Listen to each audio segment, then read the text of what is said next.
Agora vamos falar sobre o Eduardo Bolsonaro e tudo mais. Vamos lembrar, o Donald Trump, ele perdeu a eleição no dia 3 de novembro.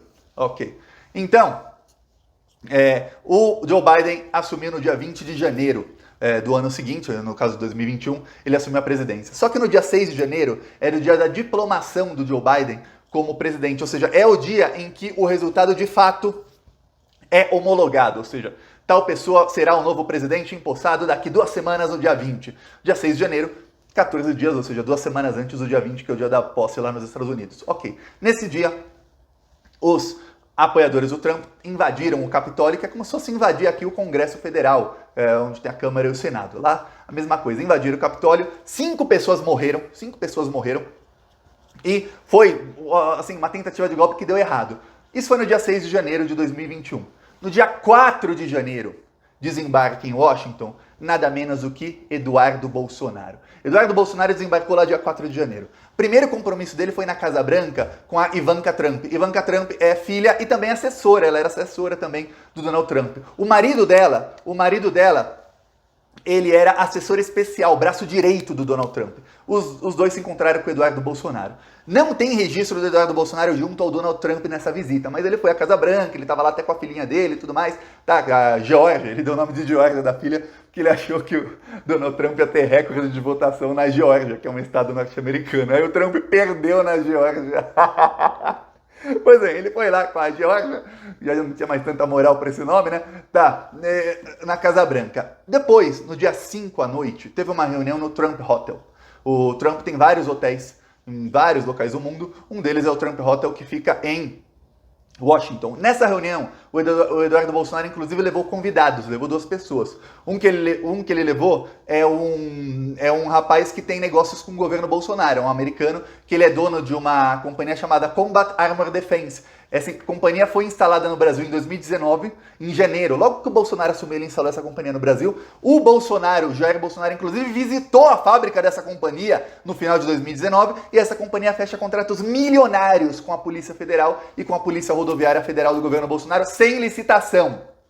Então o governo Bolsonaro financia os golpistas apoiadores do Donald Trump. O nome do dono dessa empresa é Daniel Beck. Ele foi convidado pelo Eduardo Bolsonaro e foi nessa reunião. Nessa reunião estavam o advogado Donald Trump, estava o ex-prefeito de Nova York, que é um cara horrível, Giuliani, que também é um dos assessores, e também ele é também advogado, é um dos assessores jurídicos do Donald Trump. Estavam alguns parlamentares pró-Trump, que são como se fosse a Carla Zambelli, o Daniel Silveira, do Trump. Lá estavam nessa reunião, e nessa reunião o que se estima é que eles conversaram por videoconferência com o Donald Trump na Casa Branca e com algumas outras pessoas. E nessa reunião também estavam, seja por videoconferência ou não, e isso está sendo investigado, líderes de grupos neonazistas, grupos pró-Trump. Então esses grupos são grupos armados, alguns são grupos de motoqueiros e tudo mais. Esses grupos foram os que mais incentivaram as pessoas a invadirem o Capitólio e tentarem dar o golpe de Estado. Então, olha só, a CPI começou, e eu lembro quando eu falava aqui da CPI, eu dizia, gente, calma, as coisas demoram. Ah, mas é só no Brasil que tudo demora anos e anos. Não. A justiça demora, investigações demoram no mundo inteiro, não é só no Brasil. Então, calma. A diferença é que lá nos Estados Unidos, a hora que pega, que a mordida é forte lá. Lá não é igual aqui não, aqui tem o Augusto Aras, aí tem lá a Lindora Araújo, aí cai no Cássio Nunes Marques, aí não sei o que, não. Lá não. Lá não tem essa não. Lá quando pega, pega de vez mesmo. Então, durante mais de um ano, todos os depoimentos na CPI eram a portas fechadas. Foram poucos que foram depoimentos abertos ao público. Por exemplo, teve um depoimento que foi exatamente um ano atrás. 31 de julho do ano passado, teve um depoimento de policiais que lutaram no Capitólio. Eles mostraram vídeos gravados, o policial lá tem câmera em todos os estados, mostraram um vídeo da câmera deles, um deles foi pisoteado, quase morreu, dá pra escutar no vídeo o pessoal falando mata ele, mata ele, mata ele, de gente pedindo pra enforcá-lo e tudo mais, mas sobreviveu o policial e foi depor. Isso foi um ano atrás, isso foi um baita de um escândalo lá nos Estados Unidos. Ok, aí, e ficou mais de um ano assim, só depoimento que era portas fechadas. Aí, nesse ano não, eles terminar a investigação. Imagina que a organização criminosa do Trump, assim como a do Bolsonaro, é uma pirâmide. No topo da pirâmide está o Donald Trump. Assim como no Brasil, no topo está o Bolsonaro, um pouquinho abaixo estão os filhos dele, e aí vai indo gente até chegar na base da pirâmide, que é o gado bolsonarista. No caso do Trump, a mesma coisa. Então eles investigaram a base da pirâmide, aí eles começaram a subir na pirâmide. Foram subindo, e agora chegaram a pessoas que são da confiança do Donald Trump. Mês passado, depois uma funcionária da Casa Branca, eu até mostrei aqui no Plantão Brasil, em que ela fala, o Donald Trump no dia, isso antes do 6 de janeiro, hein? No dia em que confirmaram o resultado da eleição, lá em dezembro, ele jogou o prato dele na parede, ele xingou. No dia 6 de janeiro, ele queria ir ao Capitólio, ele ordenou o motorista dele que fosse ao Capitólio, e o motorista falou não. E o motorista fechou o vidro e se dirigiu à Casa Branca. O Donald Trump ficou gritando no carro presidencial. Diz isso a assessora que estava lá, ao lado dele. Ok, então tá chegando. Conseguiram indiciar o Trump e começou uma investigação federal contra ele. Quando começa a investigação federal, tem algumas coisas que a CPI não faz. E a investigação federal pode fazer, como quebrar sigilos, fazer uma devassa completa na vida dele. A CPI lá não tem esses poderes.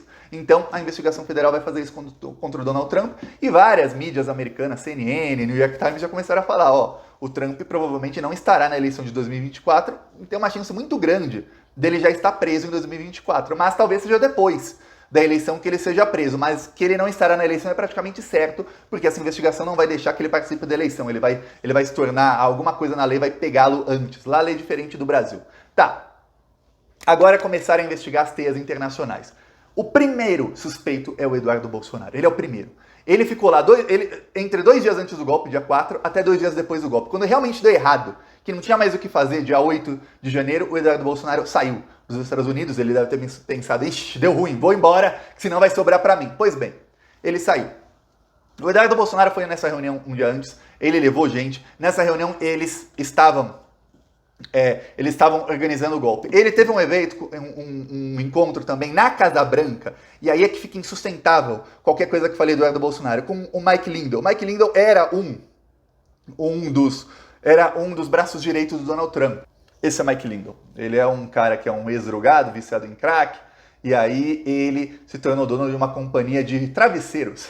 E aí ele ficou multimilionário e ele é pró-Trump. Isso aqui é dentro da Casa Branca, isso aqui foi publicado pelo Eduardo Bolsonaro um dia antes do 6 de janeiro. Isso foi no dia 5 de janeiro. Então ele estava na Casa Branca. O Mike Lindell é um dos principais investigados na base da pirâmide de Donald Trump. Ele está bem no topo da pirâmide. No topo da pirâmide do Donald Trump. Ele está bem no topo. Abaixo do Donald Trump tem alguns e aí tem o Mike Lindell. Então, o Eduardo Bolsonaro estava com ele. Tem um vídeo do Mike Lindell que também vai ser analisado pela CPI, que é um vídeo em que ele está no dia 6 de janeiro e ele fala, estamos todo mundo indo lá para o Capitólio e tudo mais. Olha, ontem eu estava com o filho do presidente do Brasil, Bolsonaro, e aí um dos apoiadores do Trump, ele tá na rua, assim com a câmera, né? Imagina ele assim com a câmera, né, na rua. Aí um dos apoiadores do Trump chega e fala, ele cumprimenta o cara, ele perde a linha de raciocínio e começa a falar de outro assunto. Mas ele fala, bem na hora que ele ia falar o que ele tinha conversado com o Eduardo Bolsonaro, ele foi interrompido. Mas ele fala que teve com o Eduardo Bolsonaro um dia antes. Um dia antes foi essa reunião no Trump Hotel. Todo mundo que foi nessa reunião vai acabar preso. Veja bem, todo mundo. Não vai ter um que foi na reunião e que não vai acabar preso lá. Então, calma. A investigação está chegando. O Eduardo Bolsonaro não vai ter para onde correr. Tem até movimentos agora pedindo para que ele seja retido agora nos Estados Unidos. Acho difícil que seja agora, mas em algum momento ele vai acabar sendo convocado para depor ou ele vai ser convocado para alguma outra coisa. Vamos lembrar, lá nos Estados Unidos, como é que a CPI pegou o Bannon? O Bannon vai ser preso depois pelos crimes que cometeu. Mas como é que a CPI conseguiu pegar o Bannon para ele ser preso agora? Ele foi convocado para depor uma vez, não foi. Foi convocado a segunda vez, não foi. Ele não foi depor lá da cadeia. Da cadeia mesmo. Vai pegar 2 anos de prisão. Falou.